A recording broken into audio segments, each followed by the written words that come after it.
আশরাফুদ্দিন নিজান হওয়াতে টের পাচ্ছেন না।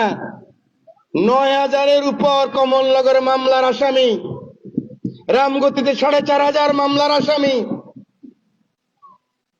এখন পর্যন্ত আমরা একটা মামলা করি নাই। এখন পর্যন্ত আমার ছেলে গুলি খায় মারা গেছে, ছাত্র দলের ছেলে। এই সামনে হুমায়ুনকে জেলখানায় নিয়ে মেরে ফেলছে। আমার ছয়ানি চেয়ারম্যানকে গুলি করে পায়ের মধ্যে গুলি করে এখানে দিয়েছে। বৈষম্য বিরোধী ছেলে মারা গেছে, রামগতিতে বৈষম্য বিরোধী আন্দোলনের ছেলে মারা গেছে। একটা মামলা হয় নাই এখনো। ভেবে নিছেন কিছু লোককে ম্যানেজ করবেন, ওসি সাহেবকে ম্যানেজ করবেন, প্রশাসনকে ম্যানেজ করবেন, আমাদেরকে একটু ঘুষ-টুস দিবেন, আমাদের নেতাদেরকে একটু ঘুষ-টুস দিয়ে এই যে নৌকি ঝুঁকি মারতেছেন। ভালো আছেন, সাবধানে থাকেন, ভালো থাকেন।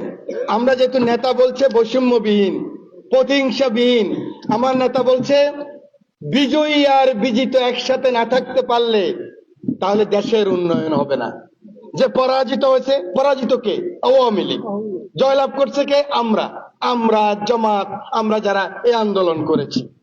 বলছে একসাথে থাকতে হবে। কিন্তু একসাথে যে আমার খুন করেছে সে থাকবে? যে আমার লোকের পিটাইছে সে থাকবে? যে আমার থেকে ভূত নিয়ে গেছে সে থাকবে? যে আমার সুজন ডাক্তারের পিটতে পিটতে রাস্তায় নিয়ে গেছে সে থাকবে? যে আমাকে আসেন, এই যে আমার ভাই দেখেন প্যারালাইজ, উঠতে পারে না,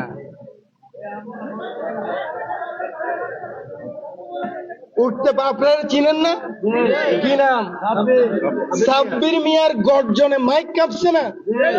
এই তুরাবগঞ্জে কুবাইছে একটা দুটা না, 20টা কোপ। এই আমার প্রেসিডেন্ট যে কাদের, আব্দুল কাদের, মৃত্যু মুখে মেজরকে দিয়ে, বিডিআর এর মেজরকে দিয়ে আমি তুরাবগঞ্জ থেকে বাইর করছি। সবাই মনে করে বিএনপির লোকেরা নিজান সাহেব ভুলে গেছে। আরে আপনারা ভুলে যাবেন, নিজান সাহেব ভুলে না। আমি ওই সময়ের অপেক্ষা করি। এখানেই তো বলে গেছিলাম হাসিনা থাকতে পারবে না। 26 তারিখে বলি নাই? 26শে ডিসেম্বর বলছি ভোট নিতে পারেন, এমপি হইতে পারেন, 6 মাসের বেশি টিকবেন না। 6 মাস টিকে নাই কিন্তু।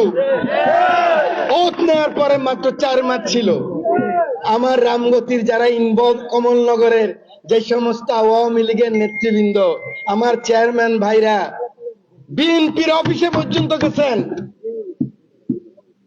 আমার বিএনপির প্রেসিডেন্টকে অফিস থেকে নামাইয়া সেক্রেটারিকে ধাক্কায় রিক্সা তুলে দিচ্ছেন। উপজেলা তার ভোটে দাঁড়াইছে, ধাক্কায় বাড়ি পাঠাই দিচ্ছেন। আমার আলী ডাক্তারে পিটাইতে পিটাইতে কেন্দ্র থেকে বাইর করছেন। আমার অসংখ্য নেতা কর্মী বাজারে উঠছে, কান ধরছে, বাজারে উঠছিস কেন?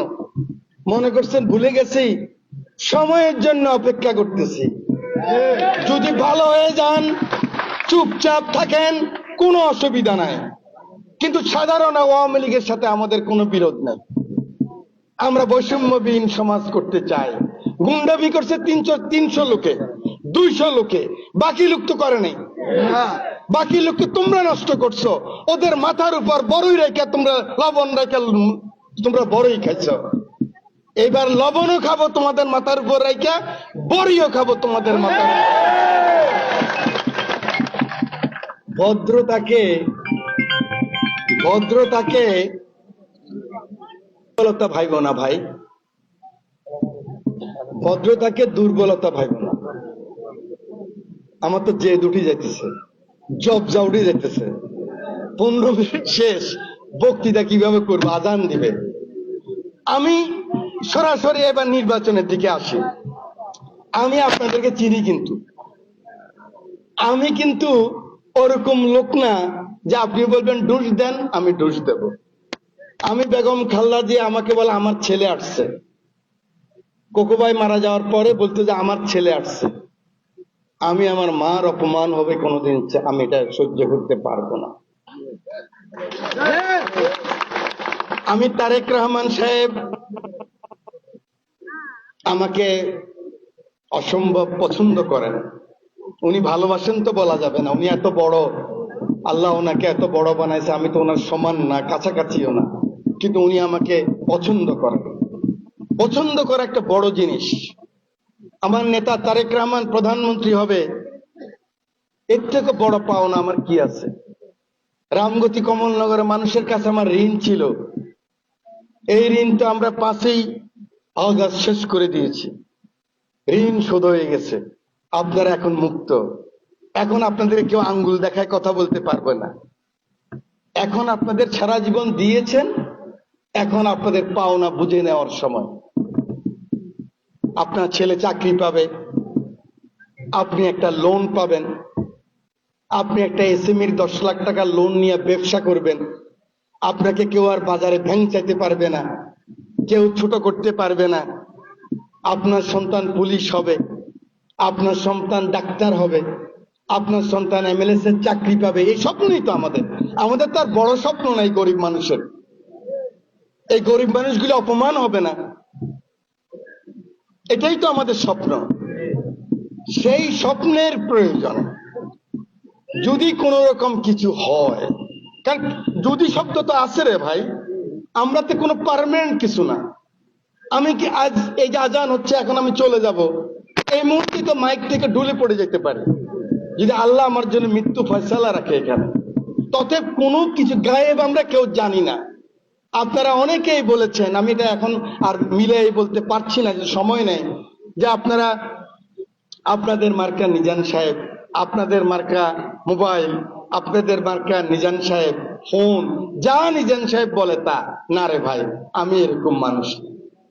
কিন্তু আমি এটা জানি, এখানে যদি আমার নেতা জনাব তারেক রহমান দাঁড়ায়, এখানে যদি খালেদা জিয়া দাঁড়ায়, এখানে যদি আমির খসরু মাহমুদ দাঁড়ায়, এখানে যদি মির্জা আব্বাস দাঁড়ায়, মির্জা ফখরুল ইসলাম আলমগীর দাঁড়ায়, অবশ্যই আমি তাদের চিফ নির্বাচনী এজেন্ট হয়ে কাজ করব।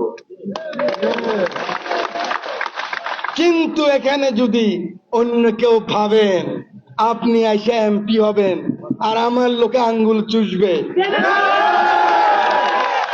এটা কোনোদিন সম্ভব না।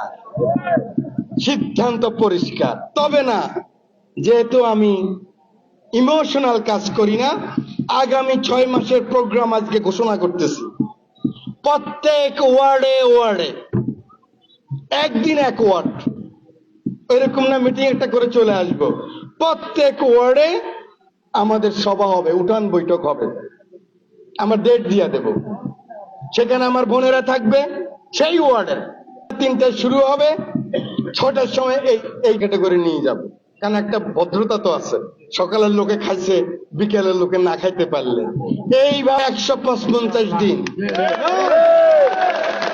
155 দিন পরে আপনারা যদি সকলকে নিয়ে পায়ে হেঁটে কমলনগর সভা করতে পারি, 40,000 নারী পুরুষ নিয়ে, রামগতিতে 40,000 নারী পুরুষ নিয়ে, তখন সিদ্ধান্ত দেব কি পাহাড়ের সাথে যুদ্ধ করব না আসমানের সাথে যুদ্ধ করব। সেদিন যদি আমার বুঝ হয়, আমি বুঝতে পারি, আমার নেতা কর্মীরা, আমি তাদের মার্কা, যে কোনো কঠিন সিদ্ধান্ত নিতে আমি কিন্তু দ্বিধা করব না ইনশাআল্লাহ। রামগতিতে 60,000 নারী পুরুষ নিয়ে উপস্থিত হতে পারবো। অতএব এখন থেকে আমাদের ভোট যুদ্ধ শুরু হয়ে গেল। এই যুদ্ধে নারী পুরুষ ভাই বোন সকলে আমরা ঐক্যবদ্ধ হয়ে কাজ করব। আল্লাহ হাফেজ।